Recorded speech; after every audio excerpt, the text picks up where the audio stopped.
Assalamu alaikum. This is Ishan Akbar. In this video, I would teach you that how to derive a relationship between porosity and void ratio of a soil sample. This is the lecture number 13. Basically, this is 12 lecture, but I delivered a lecture which had no serial number. So basically, this is lecture number 13 of the geotechnical engineering. So to start with the lecture, I have presented a diagram on the right side of the page. You can see here we have three phases of the soil. This phase of the soil is solid phase. This phase of the soil is liquid phase, mean this is water, and this phase is the air. So this is the three phase diagram of the soil sample. Total volume of the soil sample is V. Volume of voids mean how much space or how much volume may be empty in this soil sample. The there may be a condition that when the soil is completely dry, it means the volume of air will be expanded till this extent. Mean it will start from here and will end here. So basically, the total number of total volume of voids starts at a point where the solids end. Solid end here. So the volume of voids or empty volume or empty space will start where the solids end.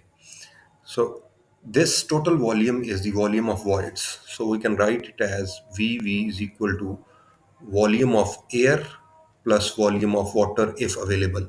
If water is not available, so volume of voids will only be equal to volume of air, and if it means this is the dry soil. But in a condition when the soil is saturated, so whole volume of voids will be occupied by the volume of water. But in three phase condition, this is a three phase condition when volume of voids is occupied by the air and water as well. This is a two phase condition. Dry condition is a two phase condition, and saturated condition is also a two phase condition. Mean we only have two phases or two substances or two things or two materials available in the soil sample. In dry case, we will only have solid and air. There will be no water. And in saturated phase, this is the saturated phase. In saturated phase, we will only have water and solids because all void's volume is occupied by the water.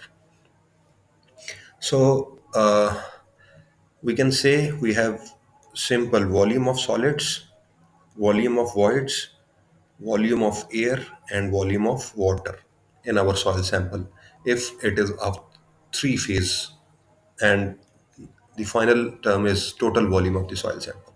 This V is the total volume of the soil sample, VW is the volume of water, VA is the volume of air, VV is the volume of voids, and VS is the volume of solids. So we have total five volume terminologies: total volume, solid volume, void volume, water volume, and air volume.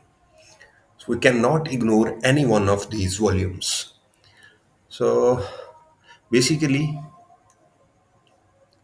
there are two most important relations which we are discussing in this video: N and E.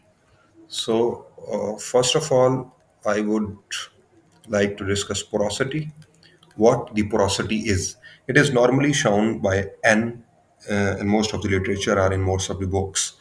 So, porosity of any soil is defined as the volume of voids, how much volume of voids is available, mean how much empty space there may be in a soil sample. This volume is known as volume of voids. So ratio between volume of voids and total soil sample. How much volume with respect to total volume of the soil sample. So total volume in this case is Vs plus Vv, or you can say Vs plus Vw plus Va. So we can say volume of voids to volume of soil sample, not soil solids or volume of voids or anything else. So we can say the porosity is the ratio of volume of voids to the total volume of the soil sample. This is relationship number one. And the next relationship is the void ratio.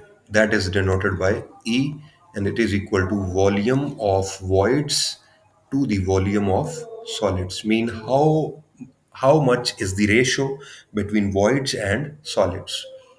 Let us say the volume of voids and volume of solids are in a ratio of zero point 0.5. It means that 50% of the total volume is comprised of solids and remaining 50% is of voids. There may be liquid, there may be water or air in that volume, 50%. So 50% air means the 50% of the voids volume. Oh, sorry.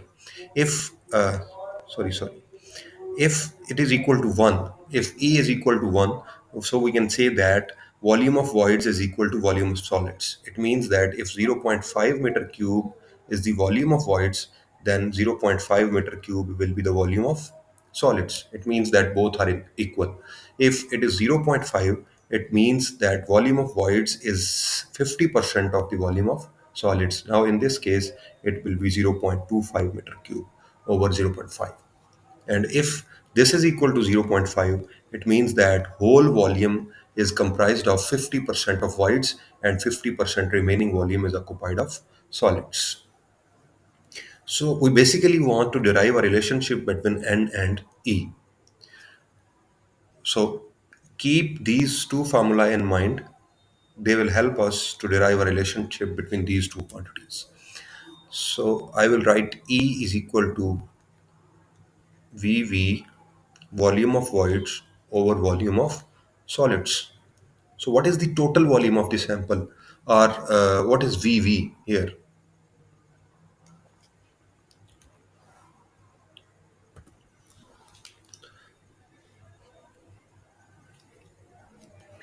So VV here is VV over VS. What is VS? See this diagram and find out the VS. How can we adjust Vs if we ignore these two, Va and Vw, and we just consider these three volumes, Vv, V, and Vs? So we can write V, total volume of the soil, is equal to volume of solids plus volume of voids. This is a reality. From this point to this point, say this is point number one, this is point number two, and this is point number three. From 1 to 2 we have Vs, and from 2 to 3 we have Vv. So what will be Vs from this equation? Vs is equal to V minus Vv. This volume of voids will be shifted to other side. So just put value of V minus Vv in this equation.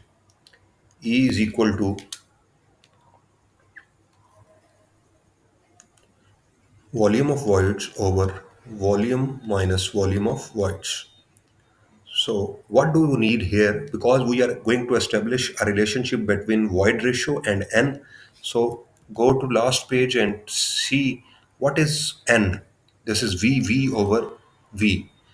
We can see here the VV, and if we divide this by V, it will be equal to N. So just this is a reference to remember. If you remember the definition of both these ratios, it will be easy to derive a relation between them. If we are dividing the numerator with V, so we will also need to divide the denominator with V. So simply VV over V in the numerator, and V over V, this V will be divided by both V and VV, minus VV over V. This V will be cancelled with this one. What is VV over V? This is equal to porosity, and this is 1 minus VV over V, and this is again equal to N. So you can see that E is equal to N over 1 minus N. So this is basically the dependence of void ratio on porosity. So you can see that E depends upon N. This is a situation. This is one situation. So in second situation, we can solve this further. n in the form of e. This is e in the form of n. Now we can derive n in the form of e. So simply multiply by this term, multiply this term on the other side. E into 1 minus n equals n. Rearrange this or multiply e with 1 and with n. This will be e into 1, e into n. N is equal to n. Shift this to right side. E is equal to n plus en. Just take n because we want to write an equation for n. So we are adjusting both values having n. So just take n as a common from these two. So here we will have just 1 and on the other side we will have e. So to find out n, we will divide both sides by 1 plus e, 1 plus e. This 1 plus e will be cancelled with this one, and n is equal to e over 1 plus e. So the relationship between n and e is this one, and between e and n and this one. So here we can see that n depends upon e. This is just a simple statement. So in this video, we have derived a relationship between E and N and E. How porosity and void ratio are correlated with each other with the help of their formulae. Thank you very much. See you in the next video lecture with a new derivation. Take care. Allah Hafiz.